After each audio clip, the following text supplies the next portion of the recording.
Hi, everybody, and welcome back to the Gallowgateshots YouTube channel and podcast.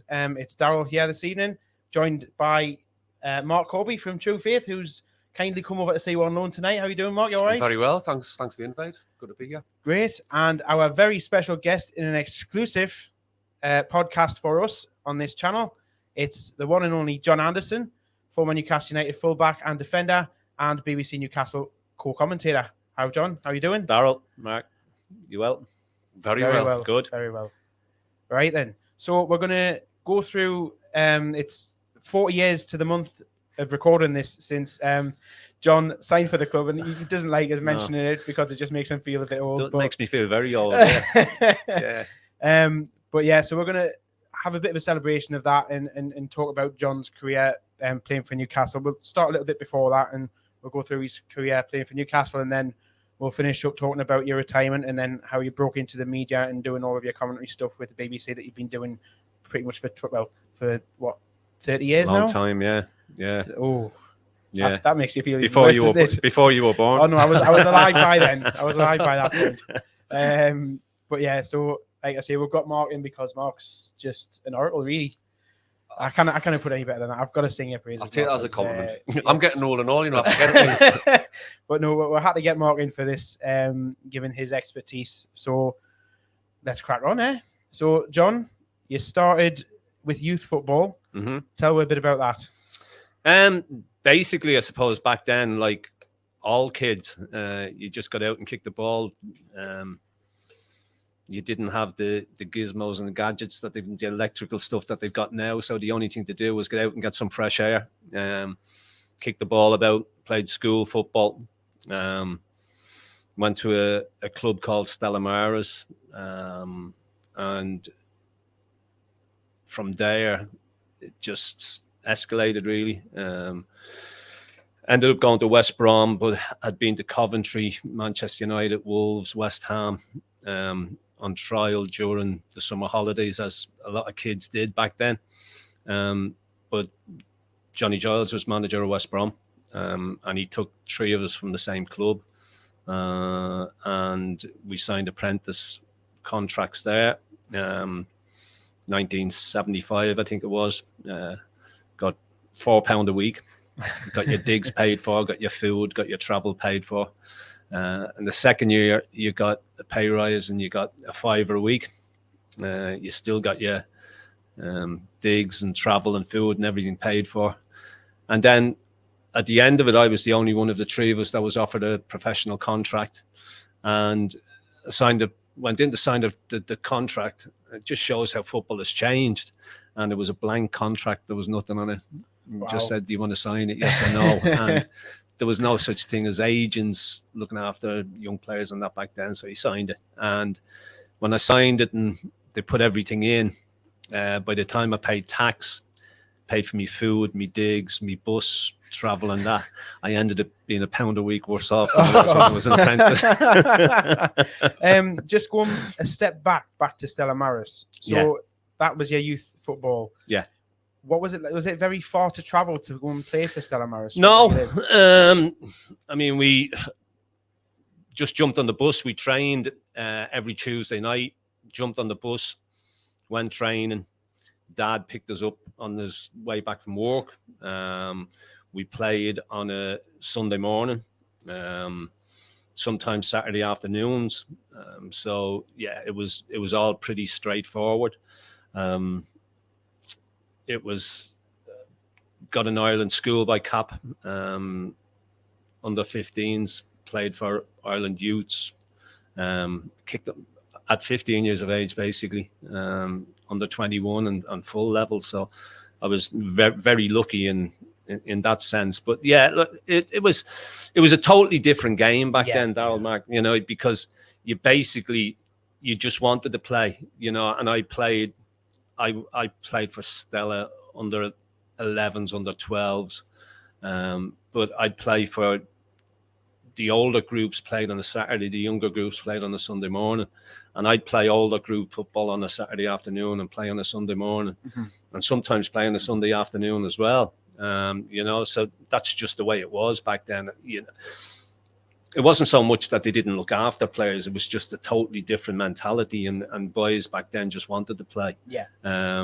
I mean, it's totally different to what they do now, and the way that young boys and young kids are looked after in a completely different way.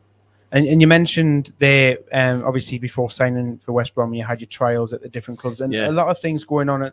Like there's been a lot of talk in the last few years about how the young players of today's generation deal mentally with going through trials and not being accepted by these big clubs. How was that for you back then? Really, really difficult. You know, it was great going away during the summer holidays, going to different clubs, because I always knew I was going home.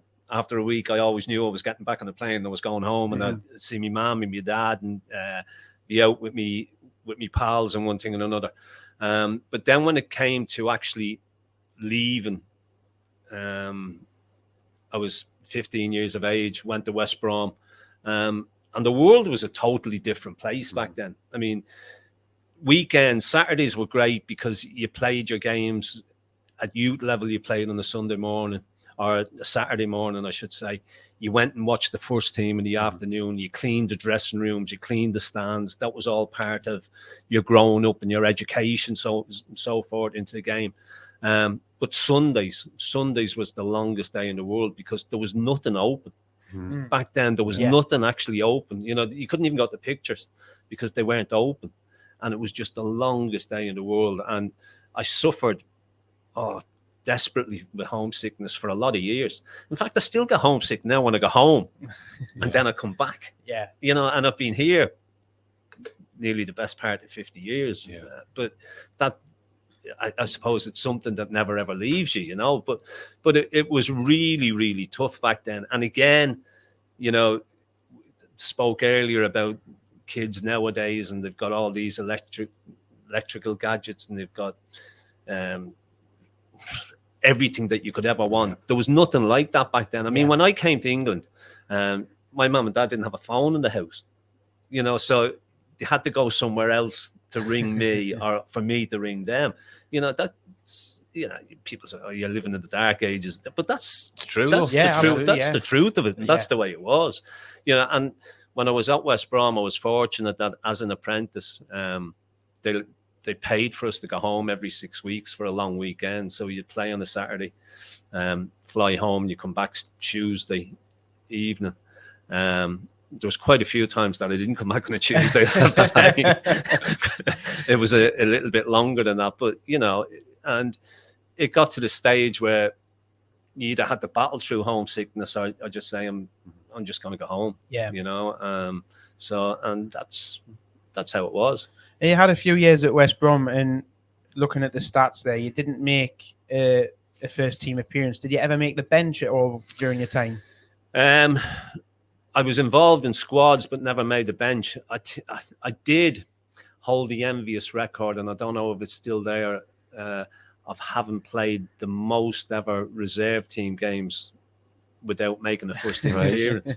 Now, I don't know whether that record still stands or not, but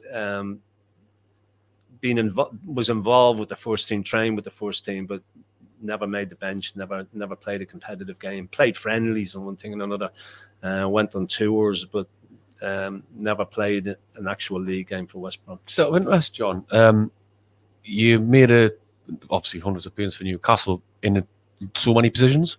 At this age, what was your main position? What centre made back. West centre half? Yeah. I went to West Brom as a centre half. I played for Ireland schoolboys at centre back, Ireland youths at centre back, under 21s at centre back. It was only when I came to Newcastle that I played at fullback. Yeah. Prior to coming to Newcastle, I'd never ever played at fullback. Wow. Yeah. So you have one more club to move to before you eventually come through to Newcastle, and that's Preston North End. You're signed by Nobby Stiles. Yeah. Well, that was another family thing as well, because my contract was up at West Brom and they'd offered us a new one, and I went home in the summer. I used to go home every summer, and Giles was back managing Shamrock Rovers at the time, and I wasn't going to come back. I said, I'm not coming back. homesickness had got to us, I was going to stay home. And John came out and we talked, and he said, look, why don't you go and do pre-season at Preston? Because Nobby was Johnny's brother-in-law. Nobby had married Johnny's sister. Right. So I went to Preston. Alan Kelly was assistant manager, and Alan's son was at Newcastle, the goalkeeper. Gary. Yeah. So there was a connection there, and I went to Preston, enjoyed it, and I went to a tribunal, and tribunal was in Sheffield, and I remember Nobby was a great guy. He was everything you hear and everything you saw about Nobby Stiles was all true. And he said, look, it's going to go to a tribunal, but if it's anything over 80 grand, the deal's off. And me being slow, I should have said, well, if it's anything less than 80 grand, can I have the difference? but I didn't. I mean, it was, what was I, 70, whatever. So it ended up being 60 grand. But Nobby was great to play for. And the story about Nobby, you seen him and you seen that he was fearless, and, he didn't care how big people were. He'd sort them out. But prior to league games, he used to be physically sick. Really? Yeah. Wow. The nerves is just, he used to. Is that as a player and as a manager? Not too sure as a player, but most definitely as a manager when he was, but he was a great fella. He was a lovely fella. Unfortunately, he got the sack, and Tommy Docherty came in, and chalk and cheese, because the Doc thought he was still at Manchester United. He was throwing money around, and we had every Wednesday off. He'd tell us to go and play golf and have a meal at the golf club and a few drinks and put it all on the club's bill. And Preston were in the second division, the old second division, and the Doc didn't last too long.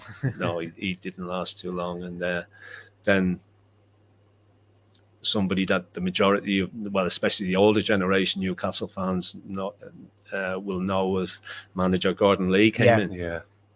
And didn't hit it off with him at all. He was a really weird type of guy, and we got relegated, and he let a load of us go. Another lad called Steve Doyle, who came up here with us. Sunderland, didn't he? Yeah, he went to Sunderland, went to Huddersfield. But he arrived up here with me at the time as well when we came here, and that was the end of that at Preston. So when he let you go, was it a case of just cutting all ties, or did he sort of point you in the direction where you could go? No, he wasn't. He didn't communicate. He didn't communicate with players. He didn't speak to players. And his assistant was a guy called Jeff Nolte, who played here as well. Right. And they weren't great communicators. And Alan Kelly, who I've already mentioned, played for Preston for a lot of years, and Coxey was assistant manager, was coach there under Alan Ball Senior. Right. Alan Ball's dad was manager there for a while, and Coxey coached under him. And then Coxey rang me. I was at home and said, "Look, we'd like you to come up and train with us and see how it goes." And I thought, and if I'm perfectly honest, I have to say Newcastle, because every time I played at Newcastle, whether it be youth football, whether it be the old Central League when the reserves used to play on a Saturday afternoon or play midweek, every time we came up here, it was always dark, wet, snowing, cold. Yeah. I went, dear, oh dear. And that was 40 years ago, and I'm still here. Yeah, obviously like that sort of climate. So as you've just mentioned there, we're moving on to Newcastle now, and you're saying for Arthur Cox, who'd already been at the club for 2 years. Yeah. You've just talked a little bit about how the move came about, and that's with the links to the assistant coach and things like that. When Arthur Cox was talking to you about coming, Did he mention to you at that point anything about the likes of, obviously, Kevin Keegan's signing was right around the corner? And did you get any sort of inkling from that? No, he didn't. Joe Harvey was his assistant at the time, and Joe said to me, he said, "Do you play fullback?" And I went, "Yeah, I can play fullback." And I'd never played fullback before. And I mean, Coxie said, well, "We've got something in the pipeline. You know, we've got something happening, but it all depends on whether you sign or not." He said, "If you sign, we might get another player over the line. If not, the deal would be dead." So, you know, Kevin got all the plaudits, but it had to be for me signing, and he would never arrive. Yeah. I wish. I mean, we were in Madeira when the Kevin deal happened. We were in Madeira pre-season, and Coxie hadn't travelled. Tommy Kavanagh was looking after the side, and then we just heard that Kevin had signed. You know, it just came as a shock to everybody. Was Keegan one of your heroes growing up, John, or were you lean more towards the likes of Liam Brady, players like that? Yeah, more towards Gilesy. You know, Right. John Giles. Giles was always a hero.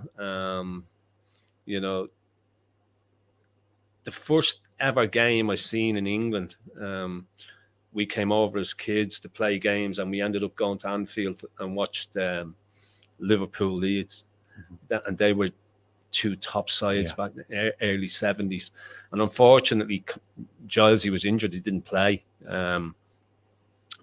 Mick Bates played instead, and Liverpool beat Leeds 2-0, and Keegan was in that side, and the quality, you know, people go on about the quality of football now and, you know, talk about players, but you watch them players back then, and you watch the conditions that they played in, and the pitches that they played on, and the balls that they played with, and the tackles that were coming in. Yeah, and their touch was unbelievable. You know, some of the quality. Yes, there was tackles flying in, and I go along with you. A lot of them had to be cut out. You know, but they just picked themselves up. I mean, they didn't roll around. Yeah. They picked themselves up, got on with it, took the number, whoever, and, you know, there was a little bit of retribution went about. But the quality of football and the quality of players was phenomenal. Yeah. You know, it was brilliant. And as I say, Liverpool won 2-0, and I think Keegan scored on the day, but it was brilliant.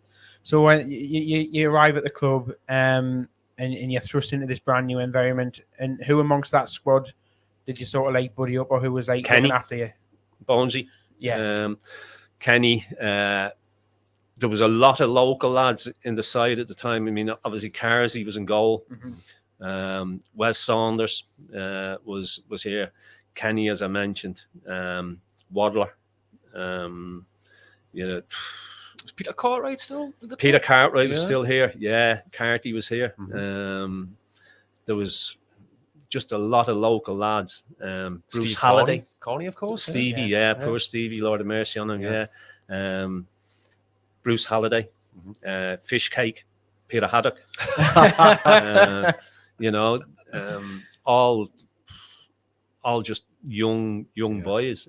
Chris Widd. Yes. Peter Witt's brother. He was here. You know, there was just a lot of Dick Barton.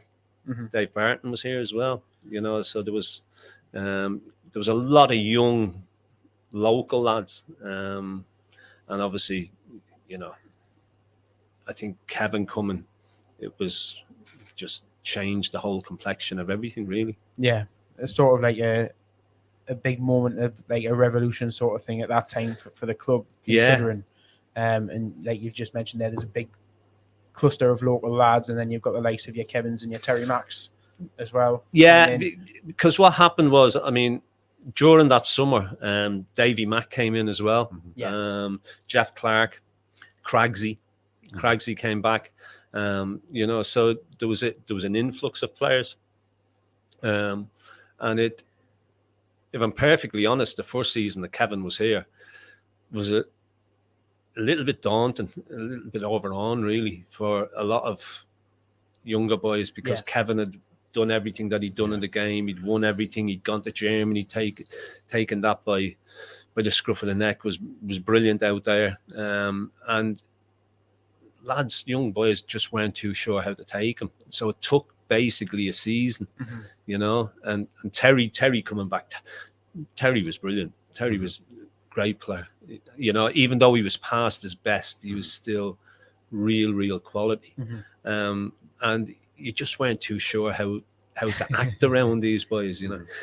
You'd play five-a-side and you didn't want to be on Kevin's team.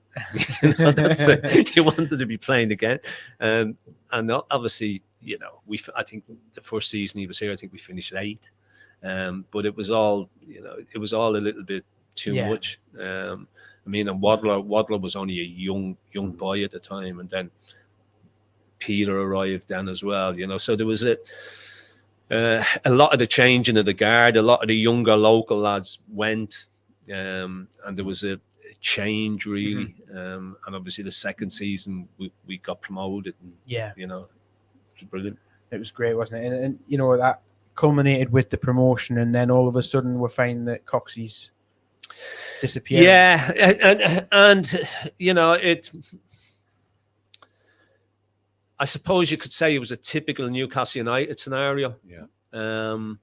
Because we got promoted and Kevin had called it a day, and it had decided to call it a day after the cup game at Liverpool when Loro did what he did. Basically. Have you watched that back though? Yeah, it's not that bad. No, it's not. But people forget how quick Loro was as well. You know, he was quick. It's not as if he was being caught by somebody. You know, you're talking about somebody who had good pace. But look, I think it was in the back of his head anyway, and you know, it was an easy one to throw in. Well, you know, but it wouldn't have taken much, you know, because you had Wadler, you had Beardsley, you had a young Gascoigne who was only a couple of years away. You had Davy Mack, Kenny, Jeff Clark was there, Stevie Carney, as you'd mentioned. Carsey, Martin Thomas had arrived as well. You know, it only needed 2 or 3 players, and you could, a little bit like we are at this moment in time. You know, it was going to be a gradual process, but they didn't want to do that. You know, they weren't prepared to give Coxey the money to go and bring the players in that he wanted, and he wasn't asking for huge amounts of money. He only wanted 2, 3, maybe 4 to add to the squad that we had. And they said there was no money available. And, you know, you think, well, a little bit like where's all the money gone? You know? So he decided he was going, Coxey, and off he went and ended up at Derby. And just before we talk about the next phase of Newcastle United at that time, just want to come back and talk to you about a couple of things, and that's a certain referee from 1983. Trelford Mills. Trelford Mills. Right, And obviously the controversy that he caused. Do you want to tell everybody about that and what it was like in that game? Well, he disallowed a goal for us because we took a free kick, quick free kick, and we scored from it, and he disallowed it. And then obviously Peter Ward scored a goal that beat us. I think he disallowed 2 goals in that game. Did, and then he came back the following week and gave us, I think it was Leeds, was it Oldham? I can't remember who he played. But anyway, whoever we played, we beat 1-0, and he gave us a penalty that was never a penalty. So he wasn't flavour of the month. And Brighton went on to get to the cup final that year as well. I'm not saying that we would have done, you know, because I think in the next round, Brighton I think they went to Anfield and won. It was on Grand National Day, and they played it in the morning, and they won at Anfield. You know, but you know, you can guess, but he definitely needed VAR. How did he get out alive? Well, yeah, 'Cause the fans yeah, turned. but as I say, he gave us a penalty. Then a couple of weeks, well, Yeah. not too sure it was the next week or a couple of weeks later, he came back and gave us a penalty. That was never a penalty, but he took some stick for that. And just before we move on there to talk about the next phase, is I want you to tell me, because you've told me this a little bit before, but I want you to tell me a little bit about pre-season of 1983-84 when you went to Japan. Oh, tell me a little bit about that trip. Yeah, we went Japan Cup. It was. We won it. Yeah, we won it. Yeah, I mean, it was an unbelievable trip. It was, we went out there, played in the Far East, played in Tokyo. It was all because of Kevin. Because Kevin was here. Otherwise, we wouldn't have got out. Sort of like your star power sort of got you that opportunity to go out there. Yeah, absolutely. We won it, and I remember coming back with this blue vase thing. Yeah. It was horrible. It was horrible, but it was a great trip, and we played Botafogo in the last game, Brazilian side, and we only needed to draw to win it, and they had a left winger, and Coxey said he's their playmaker. He says, I don't want him causing any bother. So it kicked off, and I hit him, and then it all kicked off again. Oh, wow. And Coxey just put his thumbs up and went, that was job done. That was it, job done. Can't do it. You can't do it now. And but that's, I mean, it was similar to the opening day, the 83-84 season. We went to Leeds, and it was, used to love playing at Leeds. Atmosphere at Leeds was incredible, and there was an energy between the two sets of supporters that was incredible. Still there. And Joe was in the dressing room, fag hanging from his mouth. Again shows you how the game's changed. You couldn't see anything for cigarette smoke, and I'm pacing up and down. And he's go, "What's wrong?" And I said, "This guy, Arthur Graham, left winger, Scottish international, said he can go outside, he can go inside. I'm not too sure." And I thought, words of wisdom from Joe. He's been there, done it as a player, done it as a manager, and he just walked away. And I thought, oh, that's brilliant. Thanks, Joe. That's a big help. I know what to do. Yeah. So anyway, the bell goes 10-3, and we're stood in the tunnel, and I get a tap on the shoulder, and Joe whispers in my ear, "Find out how quick he can limp around the halfway line." So they kicked off, and they knocked it straight back to Frank Gray, who knocked it up the line to Arthur Graham. And I came flying in because I thought the ball was going to bounce. And the pitch was immaculate because it was the opening day of the season. And I caught Arthur Graham with 6 studs in the chest. Ooh, he went down. I went to pick him up, and I looked at the dugout, and Joe went. and you scored the winner that day, didn't you? I did, yeah. Never seen Arthur Graham for the rest of the game. And didn't Waddle go and goal? Was that the same game? No, that was a different game. It was a different game. I thought Chris Waddle went and goal. But just before we move on, you mentioned Liverpool away. Yeah. FA Cup. I mean, that was incredible. That was an incredible night. Yeah. I was going to ask about the atmosphere, because we took 12,000. The atmosphere was unbelievable. Yeah. I mean, and they were an unbelievable side. They had great players: Dalglish, Souness, Lawrenson, Hansen, Phil Neal played right back. Ian Rush, of course. Rushy, yeah. They were phenomenal. But the story about that, we came back, and Coxey all had us in on the Saturday, and we trained at Benwell at that time, and had it in the office independently. And it was a desk like this that Coxey sat at, and there was a window, and he used to put his feet on the desk, and he'd be looking out the window, and the seat on this side, he had the legs cut off. So you just flop down into so he's always looking down at you, and you're always looking up at him. So went in and seen him, and he says, "Have you watched the game?" I went, "No." And he went, blah, blah. He says, "Well, I want you to go home. I want you to watch the match." He says, "And I want you back in here at 7:30 in the morning." And I went, "In the morning?" I said, "That's Sunday." He went, "Yeah, you're right." He says, "Be in my office 7:30. And that's the way he was, Coxey. So came in on the Sunday morning, 7:30, and he went, "Well," I said, "Yeah, they played well. You know, they're a good side.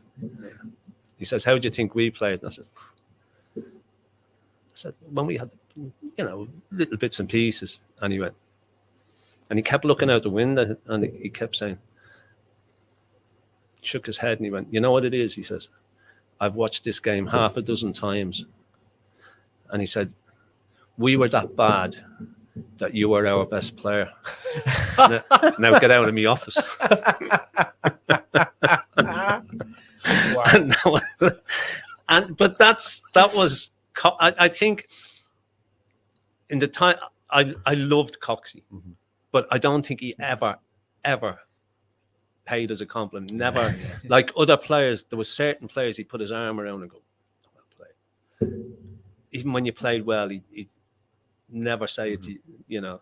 And I think because he thought that's the way I've got to be treated. You got to keep him on the edge all the time.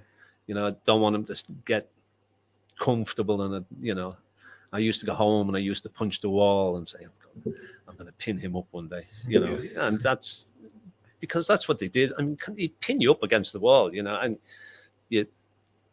he wasn't the biggest in the world, Coxie, and you'd want to fight back, but you thought, because it was totally different back then. You know, the whole way football clubs were, if you were injured, he'd walk by in the corridor and wouldn't speak to you. You know, it was like there was a pre-season we did, and we trained at the back of Gateshead Stadium, where they held the World Cross Country Championships, and there was hills. Yes. And I can't remember who it was, but Willie was his coach at the time, and there was this hill that was like that. And he had us going up in sixes, half a dozen sprints to the top, come back down, go again. And Willie was at the top and Coxie was at the bottom. I'm trying to think who was the player. Can't remember who the player was, but anyway, on the tour, the forward sprint, we get to the top, and this player keels over, and Willie's looking at him, he's white as a sheet, and Willie's looking for a pulse, and he's shouting down, Gaffer, I can't find the pulse, and Coxie shouts back up, well, if he hasn't got a pulse, he's no good to me. And you went, whoa. Yeah. So to move on from that, and Coxie leaves in the summer of '84, and in comes a man who is very well thought of in many circles, and it's Jack Charlton, former England International World Cup winner, future at this point Republic of Ireland manager. And Jack comes in, and his style much different to what Coxie had. Jack's style to everybody else's style was different to everybody.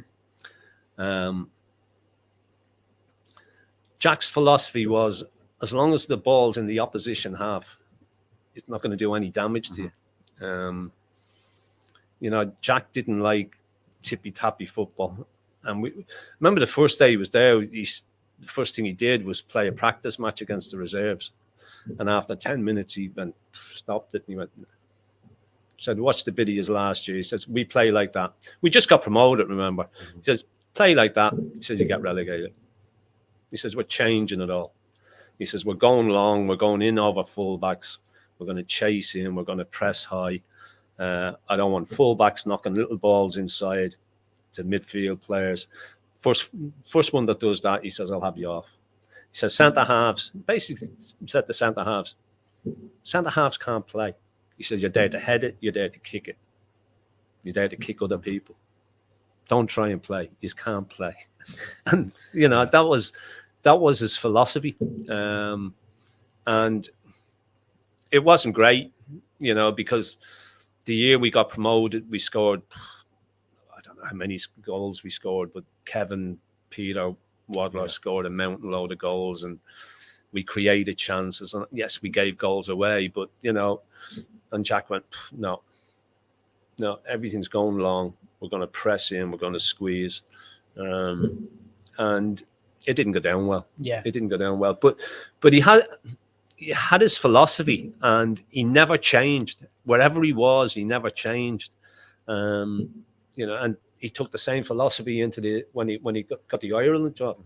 And the first thing he said when he got the Ireland job, he went is, He says, because people play international football, they all think they can play, especially defenders.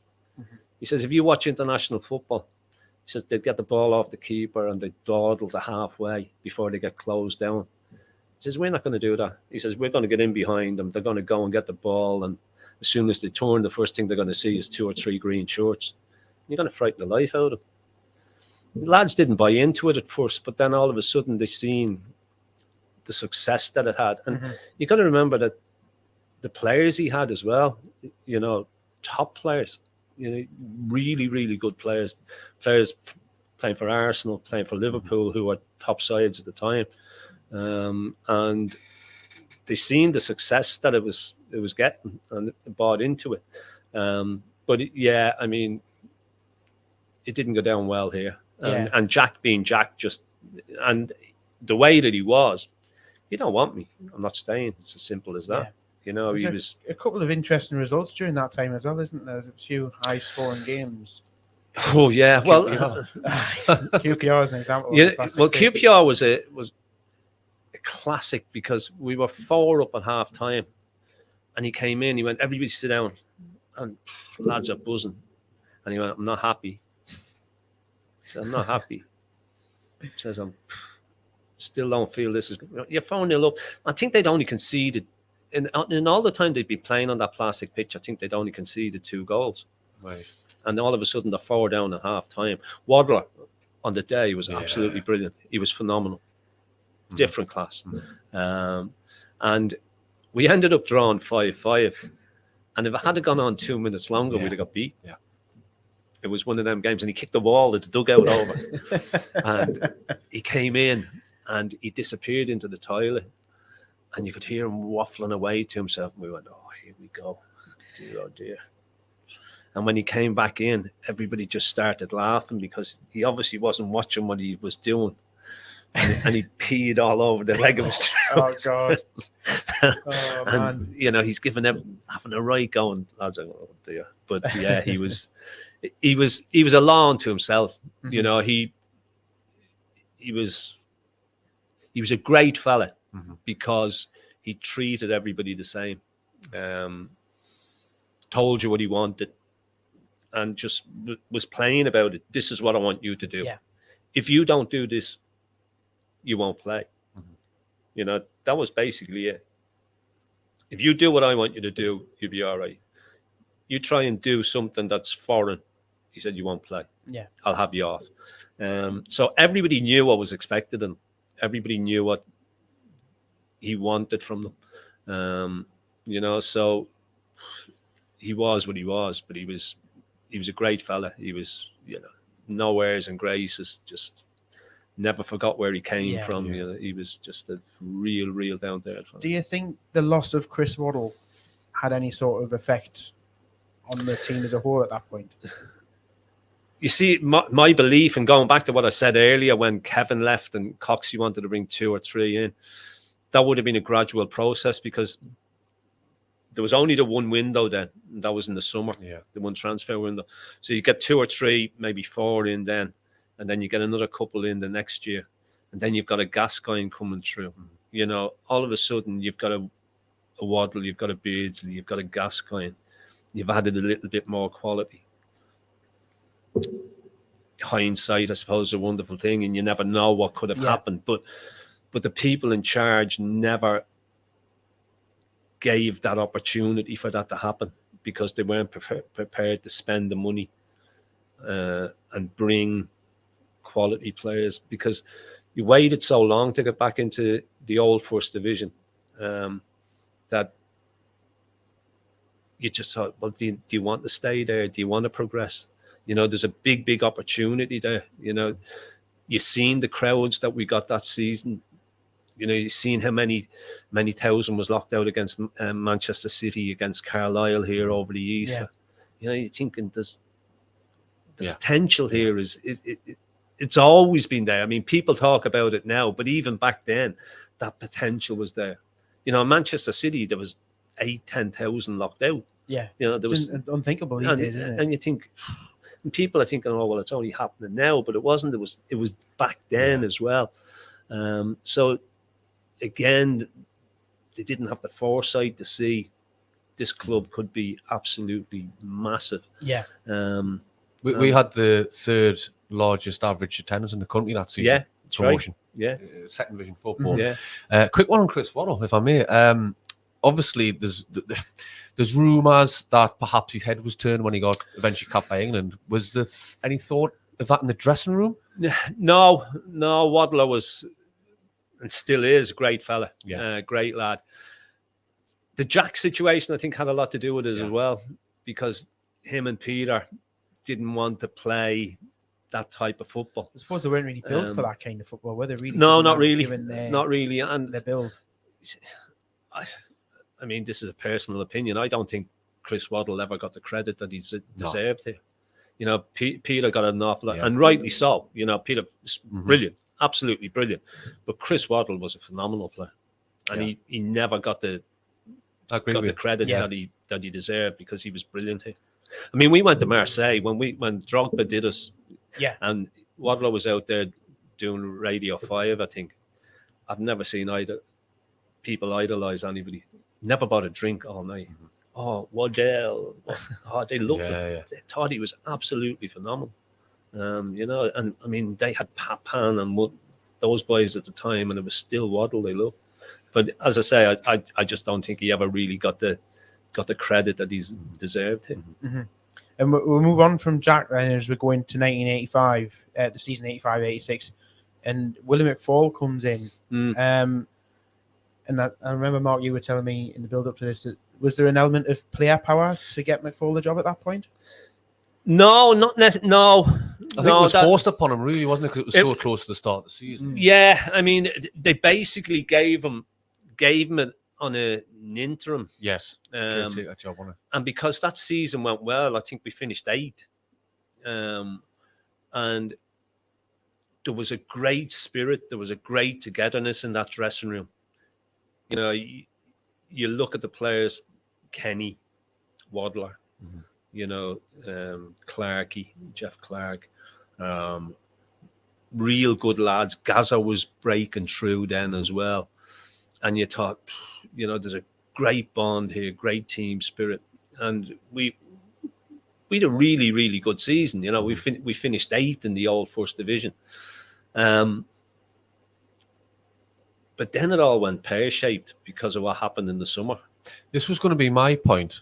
I can't remember if it was yourself, John, maybe stealing your thunder here, or someone else that had talking, said that he got the job, and then it was a bit of a kick in the face to the players, because the players who got him the job were then sort of pushed aside. New players. Yeah, because basically, I mean, Willie was obviously here when I first arrived, and he looked after the reserves, and I played in the reserves, and he was great. You know, he was black and white through and through. You know, he was Newcastle, and he basically said, if I get the job on a permanent basis, I'll look after you lads because you got me. Yeah. You know, it was down to you, and then he brought the boys in that he brought in, and he didn't look after the boys who got him the job, basically. And all of a sudden, there was a big split in the dressing room. And I don't care how good players are. I don't care how many good players you've got. If you haven't got a dressing room that's together, you've got no chance. And there was a void in that dressing room. It just didn't. It went absolutely pear-shaped. And this is after Mexico 86 World Cup. So you've got Peter Piazzi coming back, who made his name properly then. Yeah, and he brought John Hendry, John Robertson. Well, that was a couple of years later, John. That was 88. No, Willie brought them in. He brought them in, but that was a couple of years after the World Cup. I think we're just jumping ahead a little bit there. So that may be the dressing room split. Yeah, John's referring to with when he was given a lot of money. Yeah, the Gascoigne money and things like that. That was it. Yeah, but when he first got the job, that first season, we finished 8th, and it was phenomenal. Did you feel like there was a bit of deja vu when Gascoigne was sold as to the likes of when Waddler went and also when Beardsley goes? I don't think. I think everybody always knew that it was going to happen. Yeah, because you were a selling club. You know, you seen Waddle go, you seen Beardsley go, and you knew it was only a matter of time before Gaza went. You know, he was without doubt the most gifted player. You know, people go on about Peter and the ability that he had, but I think Gascoigne was probably the most naturally gifted that I'd ever seen, because you used to see him when going back to school holidays, when kids came in and you'd finish training and you'd go and watch these kids and see this little fat kid, and he was phenomenal. And people, first teamers used to stop and go, who's this kid? You know, he's phenomenal. And he was just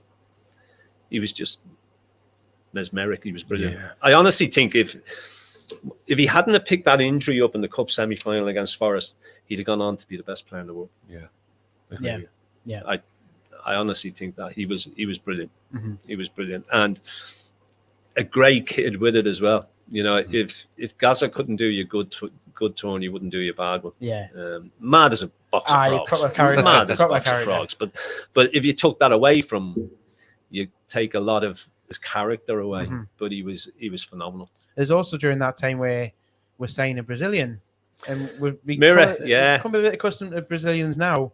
But I think he was the first one to sign for an English club at the time, wasn't he? Yeah, we signed him after Brazil had been on a tour of Europe.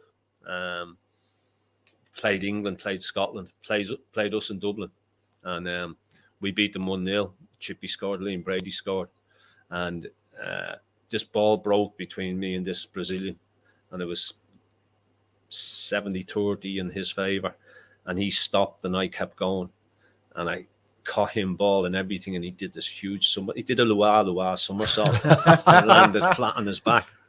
And anyway, we're at Benwell and getting introduced, this Brazilian, and he's going along everybody, and he had an interpreter with him, a lad called Jimmy Wallace, and he's going along the line, and Glenn was skipper, and he's introducing them, and Willie was there, and blah blah, and he gets to me, and I put my hand out to shake hands with him, and he takes a step back and he says something to Jimmy in Portuguese, and I said, Jimmy, what's the story here? And he went, he says, he knows who you are. And I went, really? I said, I didn't know fame went as far as Brazil. And he went, he played against you in Dublin, and he said his exact words to me are, that's that dirty Irish bastard that can't get paid. Wow. But he was great, and we got on great. He got on well with Gaza as well, didn't he? Yeah, well, Gaza tried to teach him how to speak English. Oh. Well, you can imagine how that went. Well, yeah. They were, yeah. But Miro was as daft as a brush as well. Did the language barrier have any problem? Like, did it create any problems when you're on the pitch together, or? No, you were saying there how he had to speak. Well, he was a shrewd boy. Mm-hmm. He heard what he wanted to hear. Right. If he didn't like what he was hearing, he didn't understand it. But he was a great lad. Yeah. Just going to rewind slightly. Yes, of course. There's a theme here to the way you're describing your football style. You keep talking about taking players and stuff like that, but you could play it. You know, as I say, you could overlap. You could link up with in front of you would it be Neil MacDonald at some point? Yeah, Waddler was in front of me. Terry was played when Terry came in. Terry played in front of us, and he was great. Terry was great for us, but Waddler was brilliant for me. Yeah, because all I ever did was get it and give it to him, and he would, and Neil came in, and then Neil dropped the right back, and I'd go in and play centre back, or I'd go and play left back. But yeah, look, I did what I was told to do, and if that meant stopping people playing, I was very happy to go and do that. That point there brings me perfectly to the next one. Man United at home. We when we had that brilliant run at the end of the season, was stopped up. We were as good as relegated by March. Yeah, and we played Man U. Sarge scored all the goals. The goals. But the thing I remember, Norman Whiteside. Whiteside took you out, and you carried on. Yeah. He literally cleaned you out, but you got up. It was next to the East Stand, the benches. Everyone got up. They wanted to kill Whiteside. The fans wanted to kill him, but you hobbled on. But I think you ended up getting substituted. No, I didn't. Because I'll tell you what happened. Peter Peter came off. It was his last game, wasn't it? Yeah, because he played. He made his England debut the following Wednesday, Peter. Right. But what I was going to say was one substitute. Right. Yeah, of course. Yeah. Well, Whiteside took you out, and then Peter Jackson, Jacko, yeah. And the next move, it's on YouTube. I put it on YouTube. The next Jacko move, did him a kipper, yeah. I mean, and Jackson was only 23, 24 at the time, but it seemed to me as if there was some proper hard men looking after each other. Oh, you wouldn't, you wouldn't like a roll around with Jacko, that's for sure. Yeah. He could look after himself. Mm-hmm. He was a proper old-fashioned centre back. Mm-hmm. But yeah, I mean, to be fair, Norman did me a kipper, and I didn't even see it coming. Yeah, he was a good player. He was a great player. Yeah, he was a really good player. But I was a little bit slow on seeing it coming. Or maybe could have got out of the way of it, but he caught us right in the knee. And, yeah, it was and then Jacko a couple of minutes just later, clean him straight out. Did, Yellow card. That's it. Started a riot. Yeah. So we've gone on there and we've had McFall in 88. There's another change of manager, and this time there's a brief spell with a caretaker, but then the next permanent manager is the bald eagle himself. It's Jim Smith. Yeah, I have to admit, I really liked Jim. I felt sorry for him at the time because he was proper old school. He'd come into a dressing room, he'd say his piece, but what was said in the dressing room stayed in the dressing room. He'd give you a right ticking over, but then he'd come and buy you a drink, and that was it. But he took over at a real bad time. It was. Is this just the dressing room split you're referring to? No, just the club as a whole, because of course. Everything that was going on off the pitch. It wasn't a great place to be. Yeah. The atmosphere around the place was really, really bad. And he got suckered into it all. He got a lot of money though, didn't he? He got a bit of cash. He had to sell. He had to sell to buy. first. Yeah. He sold. John mentioned there, the likes of John Robertson was gone within days of Jim Smith arriving. He sold Dave Besson in the new year. And John Henry was gone by the summer. Yeah. But we cannot not mention the victory at Liverpool though, 2-1. Do you play left back that day? No, I played right back. Was it at Anfield? Yes, the two Mirandina penalty at the Kop. Yeah, and John Hendry scored, and Mira scored in front of the Kop, and then he went and tried to tag it. I'm going, you don't do that. Yeah, you don't do that. Don't do that. I remember the last 10 minutes was like the Alamo. There was bodies lying everywhere, and then the following, that was Willie's second last game. Yes.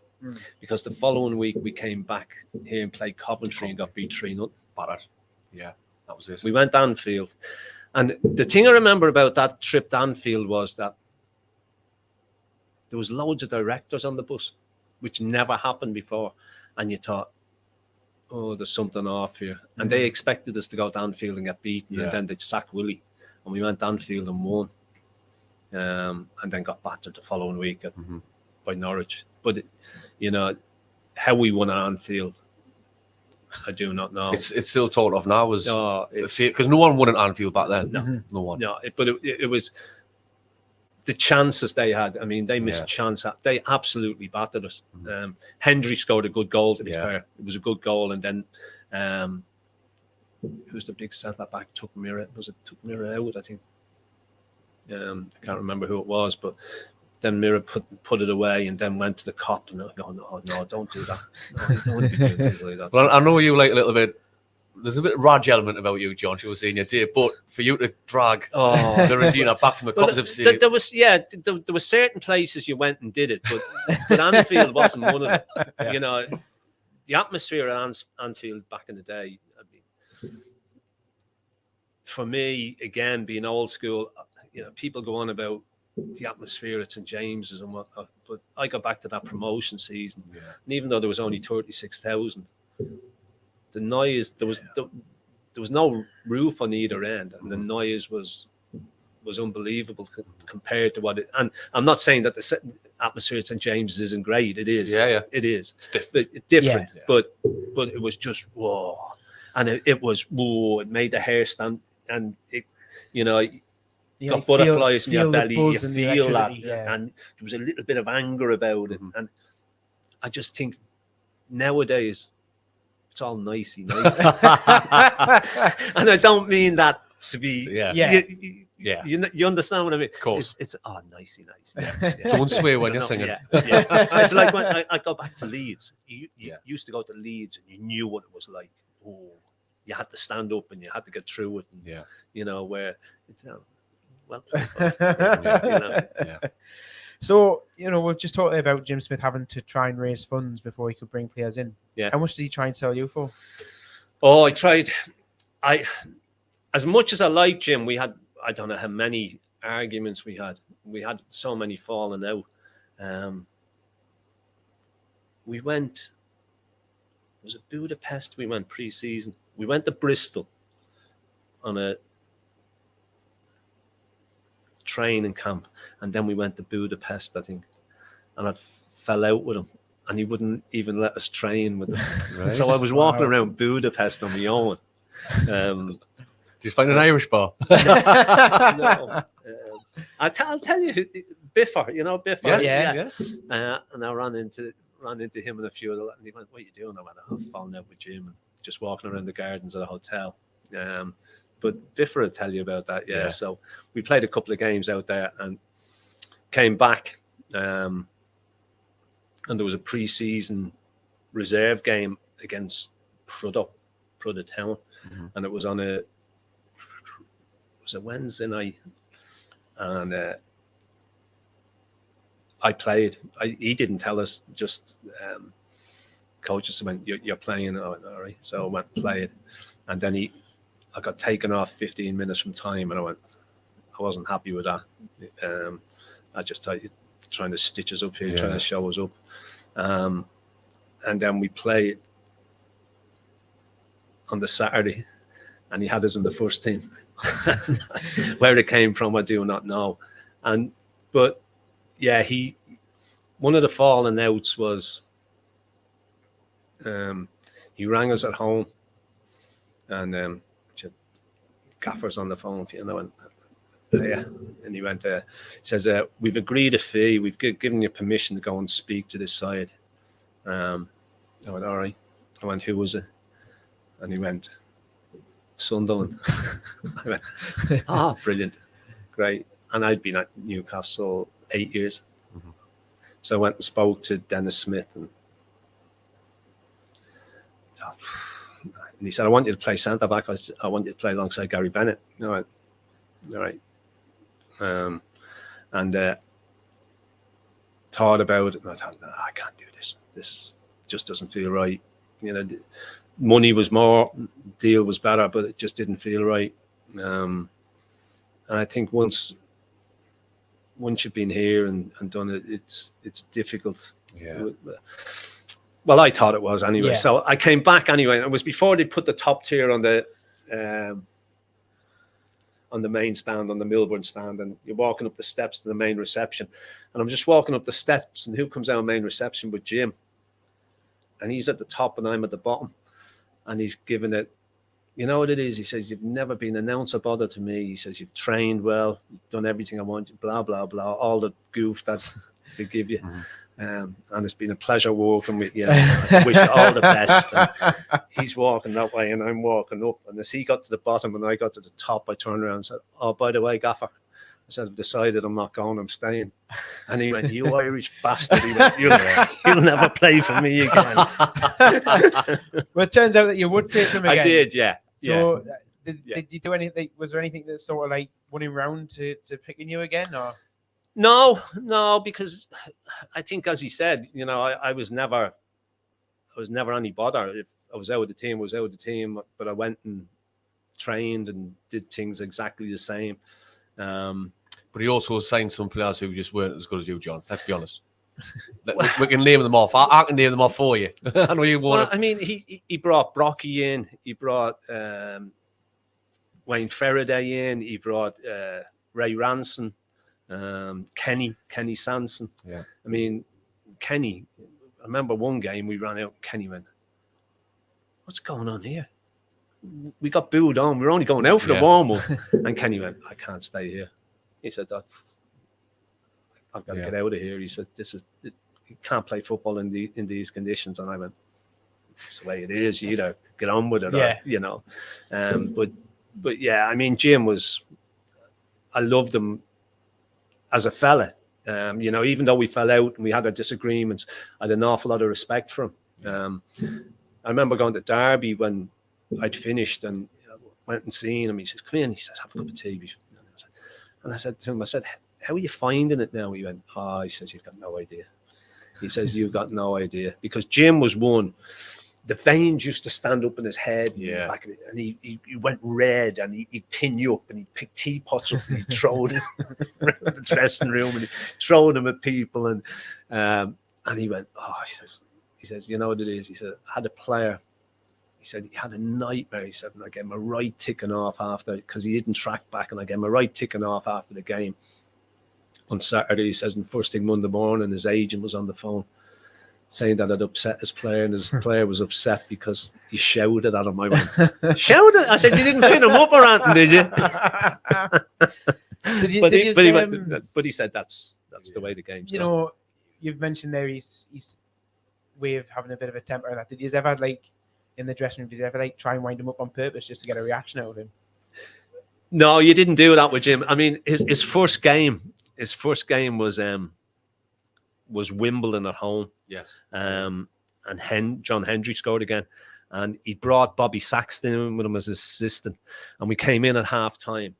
And we were struggling at the time. So we were as low as a snake's belly anyway. And he went through everybody. He slaughtered everybody.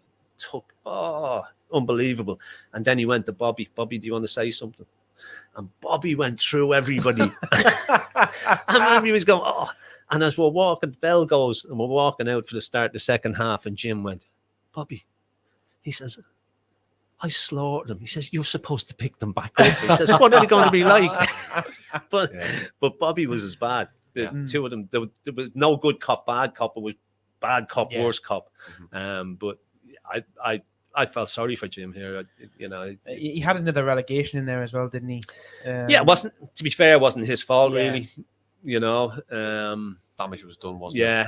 And he was unfortunate the following season that we didn't come straight back up. It was the playoff, wasn't it, against Sunderland? Yeah, I mean we had a chance of coming up automatically. We went to Borough on the last day, and I think Leeds were at Leicester. Leeds with Bournemouth. But Sheffield United were Leicester. And Sheffield United were 3 up at half time or something, and and obviously the playoff game I don't want to talk about. Got no comment on it. No, of course. And then obviously Jim Smith comes to leave the club in 91, and he is quoted at the time of his departure saying that the club was unmanageable. Do you agree with that? At that time, I would go along with that entire. I don't think it would have made any difference who you brought in because of everything that was going on off the pitch. There was so much politics going on off the pitch that to say that it didn't affect people on the pitch would have been wrong, because just as I mentioned earlier about the atmosphere around the place, and it just got to everybody, and it just wasn't a nice place to be. But you had to get on with it. You had to roll your sleeves up and you had to dig in. But yeah, he was, I suppose, wrong place, wrong time. If you want to put it that way, if it had been under different circumstances, it could very well have worked out for Jim. And so we'll come into the 1990s now, and we've seen Jim Smith, he's departed, and Ozzy Ardiles comes in, and you mentioned earlier on going between Coxey's style of football and Jack's style of football. It's almost like you're sort of reversed then, going from Jim Smith to Ardiles, because he wants to bring in a passing game. And we're getting on towards the end of your career now. So how did you adapt when Ozzy Ardiles came in? I didn't play a lot for Ozzy because my ankle at the time was gone. I ended up having 5 ops on it, but it just was never. I was never fit. That when Ozzy was here, I was never fit. I played a few games for him, but not a lot. And if I'm perfectly honest, Ozzy felt intimidated by senior players and players who've been here a long time. He felt, I don't know what the word, but you know, he wasn't there already baggage, shall we say, with John Burridge? Yeah. I can't remember what happened, but Burridge said his days was numbered as soon as Ardiles turned up. And then Roy as well, Roy Aiken. He banished Roy as well, yeah. So anybody senior players, he felt, you know, whether that was down to his own insecurities or whatever, I'm not too sure. But the one thing you'd say is he brought a lot of young boys in, you know, brought Clarkey. Yeah. Steve Watson and Clarkey were already involved with Jim anyway, but they got more game time. Lee Makel, you know, David Roach got game time. Steve Howie, you know, so he brought players in, but I think what he tried to do was right. Mm-hmm. I don't think he got the blend right, though, because you can't just do it all. I know somebody once said you're not going to win stuff with kids, but you can win stuff with kids if they're really, really exceptional and you've got a real exceptional bunch. Now, somebody down the M62 had that exceptional bunch. We had good players, a lot of good young players, but I think you needed experienced heads in there as well, and we didn't do that. You know, we didn't have that. You know, but look at it. Was there any point where Ozzy told you that you weren't going to feature in any of his plans going forward? And no, he sort of kept. I know you said that you weren't really involved with the squad because of your injuries, but were you still in and around the place? Yeah, I was still in and around. Yeah, still involved. I mean, I didn't train every day then either.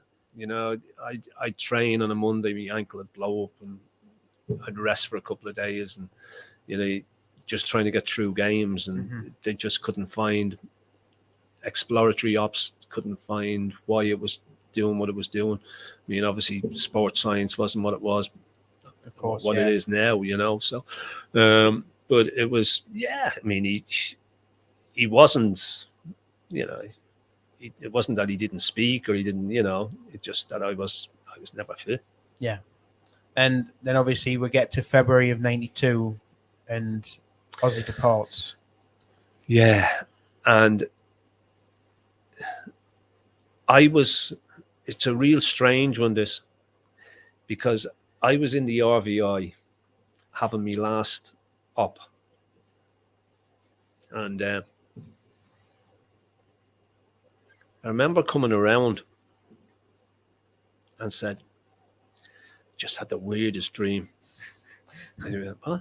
Just and it must have been, you know, you're coming around, you hear people talking about it. I said, I've just had the weirdest dream that Kevin's come back as manager. And they went, no, that's not a dream. That's happened. That's really happened. And I went, and I thought, right. So I went to see Kevin. I went, look, I've been struggling with this, but I can do a job for you. I'm sure I can. I can. And he went, well, he said, if you can, he says, brilliant. Yeah. He said, but we need to see the medical people. And I went, no, you don't need, because I knew what I knew what they were all going to say. And I went, no. I said, just trust me. I said, you know, I can get through this. Now, I might not be able to train a lot, but I can get through this.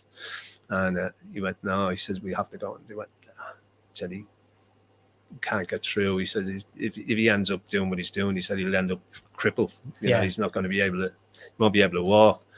And that was the biggest. If I could have turned just to get, even to have played the back end of that season, it was phenomenal. And that's basically then when I started doing the radio stuff. And you know, and he kept us around the place and kept us involved, and he was brilliant. He was just a top fella. I know I don't want it to sort of like hang like a cloud over it, but how do you think you would have fared if you'd have got another season out of it and you'd have played in the promotion season of 92 and 93? Do you not give it a thought, really? No, I don't, because I wouldn't have been able to do it. Yeah.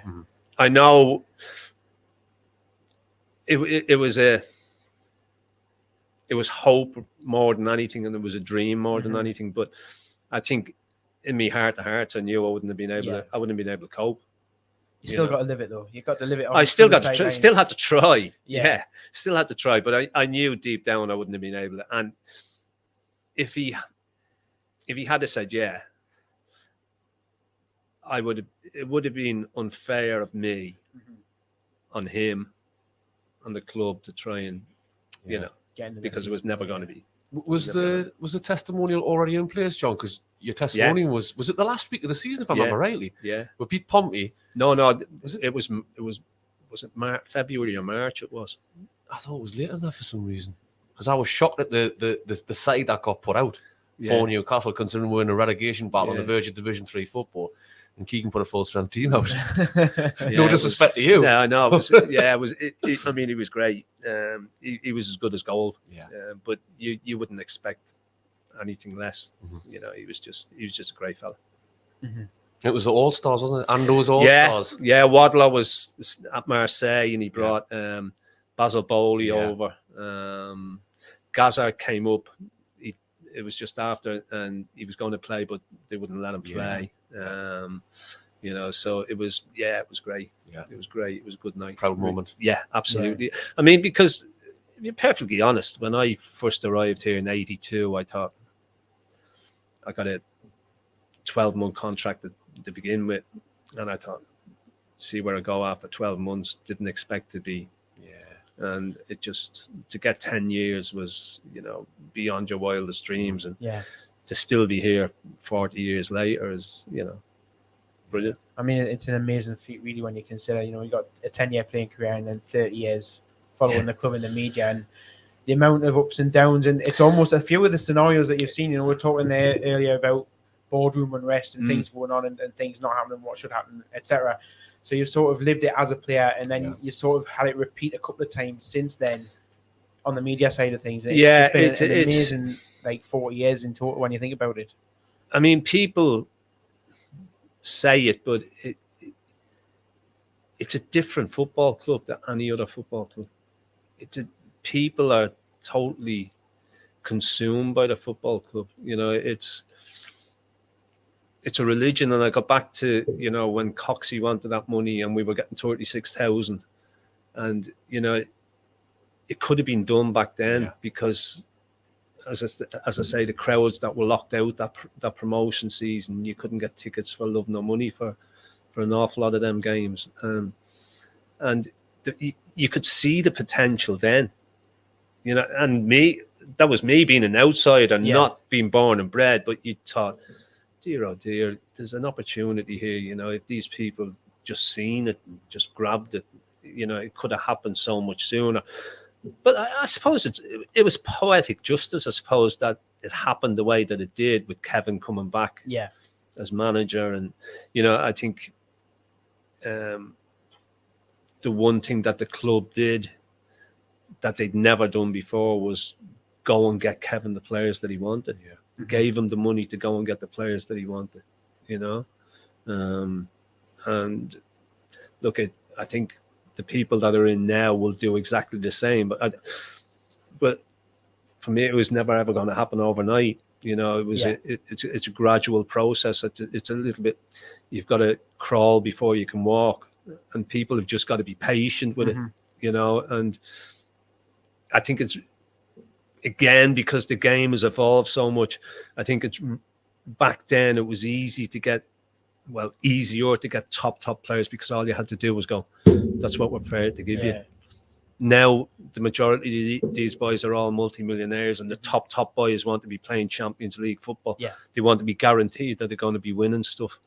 At this moment in time, we're still a long way from doing that and giving, but it will happen. There's no doubt in my mind. It goes to show that just how fortunate and how blessed we were to have that period in the mid-90s where everything just snowballed like that. It just absolutely blew up, and we ended up with these wonderful memories. Yeah, I mean, I suppose the biggest disappointment was not winning the league that year. And whether you like it or not, Ferguson played mind games with Kevin and won. Yeah. You know, that outburst, you know, you went, whoa, he's got you right where he wants you now, you know. But that was the type of guy Kevin was. He was an emotional guy. He wore his heart in the sleeve, said what he thought.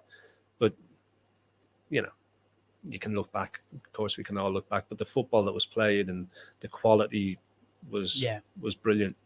And, like, you go back to that Blackburn game away, you go 1-0 up, and you think, shut up shop. Settle for winning 1-0. He didn't.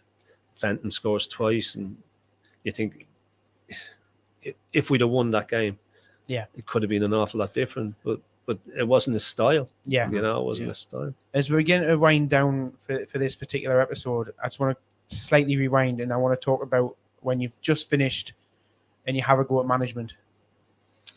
The week. Yeah. The week. Yeah, I got offered the chance to at Berwick. Went and seen the owner, and that he was great. Had these plans. Yeah. I thought, and within a week he'd chucked it. He'd gone. And I thought, you know, I was going to work for you. We were going to work together. New guy came in and didn't see eye to eye. He had different outlooks on it, and that was it. A week later, one game. A brief moment. It was enjoyable. It was an enjoyable week, though. Yeah. But that's, and you know, you've developed the career in the media by that point, and everything comes up, and you've worked with multiple partners. We can mention Mick Lawes, we can mention Ian Dennis, Nick Barnes, who now currently commentates for the BBC for Sunderland. And obviously you spent most of your time with Mick. And you know, again, living through another era of the club where there's a bit of a rebirth and another wave of anticipation and excitement that builds to the crescendo of ending up in the semi-final of the UEFA Cup against Marseille.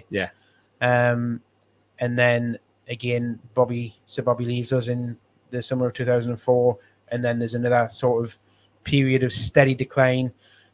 Briefly brought back from the brink under Glenn Roeder, dearly departed. We haven't talked about him yet. Would you like to talk about Glenn?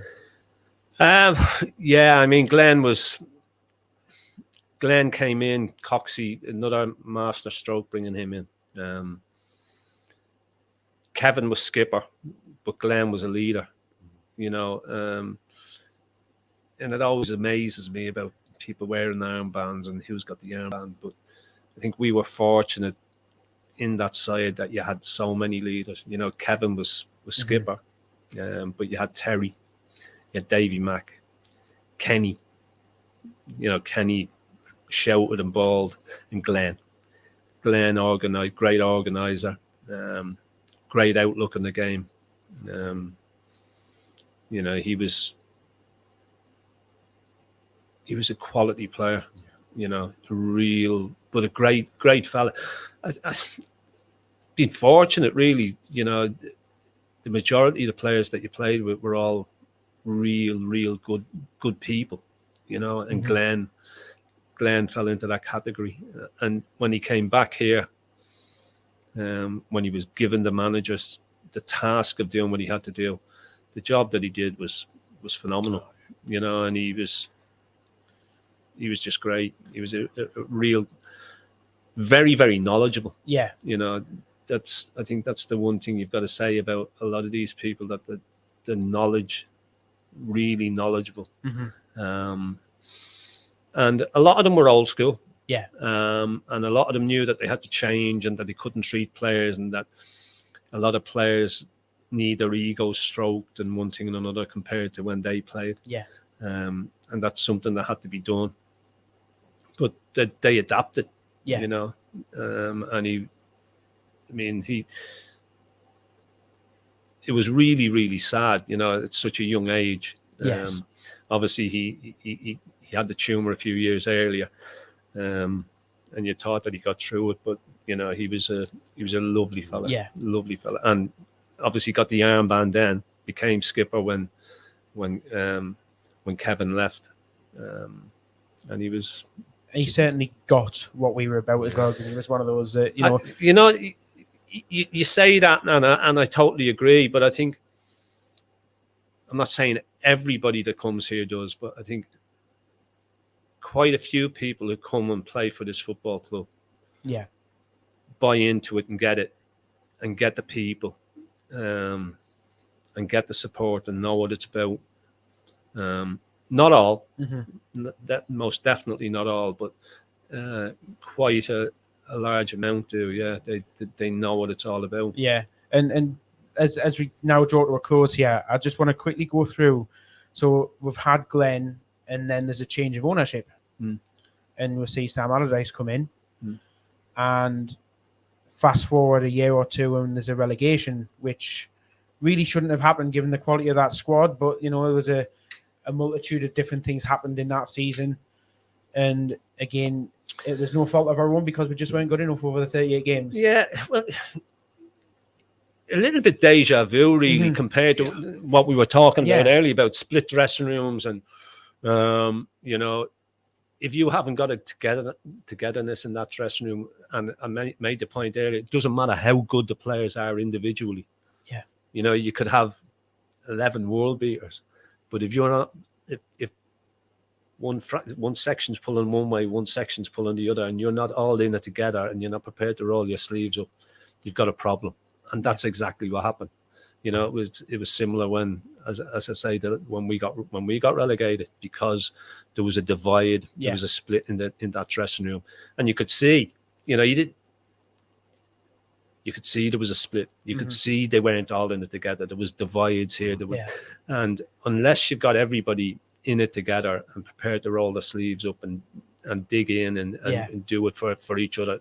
And you see that change the following season, because obviously there's that pre-season game down at Leyton Orient where it all goes Pete Tong, and there's that crisis meeting amongst the squad, and everybody's dishing out ultimatums. If you want to stay, you've got to stay and fight. If you want to go, get out the door. Yeah.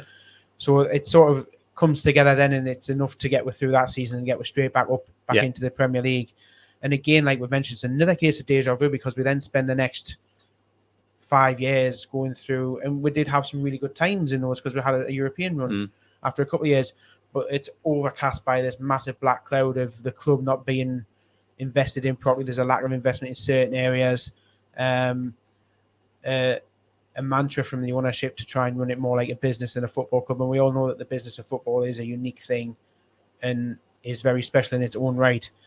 And again, there's another relegation that comes about because of that. There's a change of manager again, and you had pretty much a disaster of Steve McLaren that ended up in the relegation the second time round.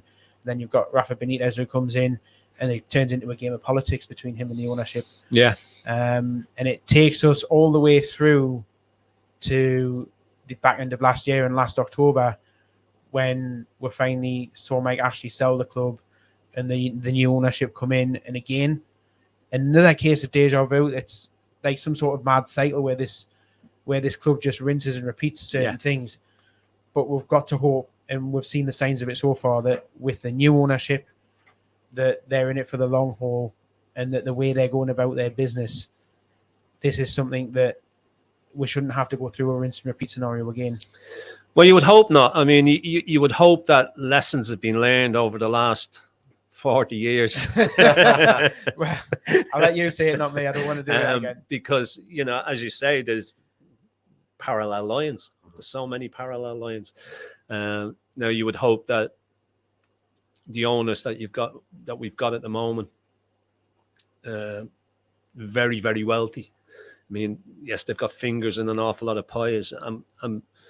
We don't know how much money is actually being set aside for the football side of it. It's okay saying we're the wealthiest club in the world, but we don't know how much of that actual wealth is going to be ploughed into the football club. And the problem that they had when they first came in was that it just wasn't from the footballing side of it. The infrastructure, the whole infrastructure of the club had to be changed. The stadium was being run down. The training facilities weren't up to standard. You didn't have a director of football. You didn't have a CEO. You didn't have a board. There was so much they had to put right. Now, they've gradually done that. From the footballing perspective, they're doing that on a gradual basis as well. And, you know, it's just so nice to, what are we, less than a fortnight to the first game of the season. And it's nice to be able to look forward to a season instead of just going, oh, here we go again. Yeah. If we finish fifth bottom, great. You know, all of a sudden you're thinking, yeah. For me, if we finish top 10, top 8 and a cup run, you know, and then if things are going well in January, a bit more investment, chase on a little bit, and then next summer invest again. But it's going to take time because of the fact that, as I said, about getting top players in. A lot of people just think, well, go and get him. Just go and give him what he wants. But it's not about money to a lot of these players now because of the wealth that they've got. Mm-hmm. It's about, can you guarantee me that I'm going to be playing Champions League football? Yeah. Can you guarantee me that I'm going to be chasing a league title? Mm-hmm. Can you guarantee that I'm going to be chasing cups? Now, at this moment in time, whether people like it or not, we can't guarantee that. There's not many can. Mm-hmm. I mean, we're sat here now, right? We haven't kicked the ball. If I say to both of you, who's going to win the league? It'll be one of two teams. Yeah, well, of course it will. Yeah, Man City or Liverpool. Yeah. And we've seen, because we played them both at the back end of the season, that's the standard you've got to get to. And the problem is that even though you strengthen, you've seen how they've strengthened. You've seen what they've done. So you're still playing catch up all the time. About 10 or 20 steps ahead on the game. You're trying to get there, and it's just like you take one step forward, but then all of a sudden you take 2 steps back because they go and get Haaland and Liverpool get Nunes and whatever. But it's a gradual process, and people have just got to be patient with it because there's no doubt in my mind that we'll get there. Do you think, like I mentioned earlier, do you think that's because we were spoiled with the success that we had under the entertainers and things like that? Do you think there's a certain section of the fan base that, because of they're at the age they're at now, considering what they went through and lived through the 90s and even through to Bobby, that because of what they've already experienced, there's a sudden, and you know, we get labelled with this in the national media quite a bit about how impatient we are and how we over demand for certain things. But again, it is down to perspective, and we'll have to trust the new ownership and the things that are in place. We've got to trust the process and give them the time that they need, because it isn't going to be an overnight thing, because those days are gone. No, it's not going to be. You know, and as good as the entertainers were, and as good as Kevin was, and as great as we were to watch, and as we were everybody's second favourite team, we still won nothing. Yeah. And at the end of the day, it's about winning stuff. Mm-hmm. It's about putting trophies in a cabinet. It's about saying, this is what we won. You know, we've won a league, we've won a cup. Now, whether it be the League Cup or whatever, you've got to start somewhere. You've got to have a base. If it means winning the League Cup, brilliant, great. I'd take winning the League Cup. Yeah, you know, but it's a gradual process, and those sides and the games that were played with the entertainers were brilliant. Yeah, but as I say, for all the entertainment that was there, they had nothing to show for it. And people will be going, oh, yeah, but we were great. Yeah, but when you're great, you've got to win. Yeah. And I'll counter-argue that in a way, Daryl, because if you, myself, who lived through John's days, the 90s, etc., Mark, the likes of Decker, Bestie, you know, Chris, the older generation, or the generation a little bit above you, that was an exception.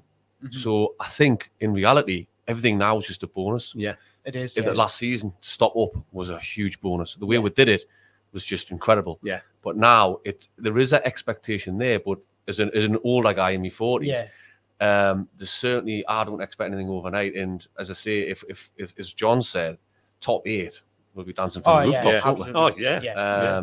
So I think the people who did actually live that period appreciate that it was such a rarity in the 14 years under Mike. Actually, the majority of that was so heartbreaking. Yeah. That now it's just, let's just go with the momentum. Yeah, but it became sterile, didn't it? It did, yeah. Because you knew exactly what was happening. you finished your last game of the season. Before the start of the next season, you knew exactly what was going to happen, which was nothing. Yeah, same crowd of players, Yeah. no money and no investment, and we'll just try and go again and just try and stay in the division. It just became monotonous. Yeah. So as we round up now, and it is going to happen this time. Just a quick word on the commentary that you do these days, and you have done obviously for the best part of the last 30 years, and especially I've noticed in the last few years, because if I don't get to a game, whether it be home or away, then I've always got the radio on, and I always prefer to listen to you and Razor, especially in the last few years when Razor has taken over from Mick. I always like to listen to you because I get sick of listening to national media because I feel like there's not enough fair coverage in the national side sometimes, and then when I come and listen to the likes of you and Razor, I know it's more. Well, there's emotion there, isn't there? Yeah, there is. Yeah, I think but you've got to have that balance as well. Mm-hmm. You know, you can't go and watch a game and say, "Oh well, we played well." Yeah, exactly. You know, if we haven't played well, you've got to. And we can rely on the likes of you for a brutally honest. Try to be. Yeah. Try to be. Even sometimes you're probably too honest. Well, even when we can hear it in the commentary, and I can think straight away to Watford last season. Yes. Yeah. Even there's certain little things where something will happen in the game, and somebody will do something that we can tell just by hearing what you're saying, or little noises and things like that you say. You can tell you're not happy with what they've just done. And it's just little tiny things, and it's genuine emotion, though, and I think that's what draws people in. Yeah, but, I mean, I don't think you ever lose that. If you lose that, you know, if you lose your love for it and you lose your enthusiasm for it and your passion for it, it's time to call it quits. Yeah. You know, if I get annoyed, I get ecstatic as well but. If that ever left, I wouldn't go to games. Then I go, oh, there's no point. Norwich at home in the Championship. Oh dear. I remember hearing the commentary back on that one, and you certainly got excited then. Yeah, that was incredible. yeah. But it's all about, though, isn't it? It is, exactly, and it's why we all fall in love with this club and why we love to follow it. It's what the game's all about. You know, as I say, if you lose that, there's no point in. You've got to have raw emotion, whether it be positive or negative, or you know. Yeah. And you know, I think everybody gives players stick, but you know, you got to give praise where it's due as well. And that's all part and parcel of being a football supporter. Yeah. You know, and it's an awful lot easier sat in the stand or sat in the commentary box than it is being out there doing it, believe me. Or even in the away end where you've got people around you just going mental. Yeah. Whether that be in celebration of a goal or if they're absolutely kicking off at the way things are going on the pitch. Yeah. But yeah, and I mean, I've got to say, I don't know if you want to add anything else before we finish up there, Mark? I can't believe you haven't mentioned your goal at Hull City. 89-90. Yeah, it wasn't bad. Brilliant goal. That wasn't bad. That's my favourite anyway, John. The extra set got missile. lucky that day. Could have went anywhere. The extra set missile at Watford. Yeah, Watford. Was that your last goal? Was that your last goal? No, Millwall was my last one. Last day of the season here. Drew 1-1. Did you ever take a penalty? Took 2. I knew there was 2. I couldn't think. I remember Leicester, that 5-4 game. You took 1. I couldn't remember the other penalty you took. Stoke City. You know what it is? Joe Corrigan was in goal for Stoke, and Jack was manager. And Jack told us afterwards, he went, when you said, and I thought, yeah, go ahead, you take it, because I don't think we'll get a penalty. And then when we got the penalty, he said, I put my hands over my eyes. I went, oh no. And I said, I put the ball down and I looked up and I seen Joe Corrigan. And I never realised how big Joe Corrigan was. He filled the goal and I went, oh no. Stuck at top corner. He went the wrong way. So excellent. Well, John, it's been an absolute pleasure to have you with me. Thanks for this episode. Really great. Pleased that we've been able to get you on again for an exclusive. And I can't thank you enough for coming in. It's been a pleasure. Having a chat. Very enjoyable. Thanks again, Mark, for coming Anytime, over on a little loan signing for the episode to come in and offer your expertise. I'll put my transfer request in. I'm not going to Sunderland though. No chance. Just as we wind up there, I've got to say to everybody that keep listening, subscribe, give a bit of comment in that and following all the social media channels at Gallowgateshots. And if you think there's anything we have missed, then John very kindly did an episode of My United a few weeks ago. You can find that on the YouTube channel as well. Just search through the My United playlist. You'll probably find there's a few bits in there that we didn't talk about tonight. And then all that's left for it to say is thank you very much and goodbye. We'll see you later. Cheers. Ta-ra.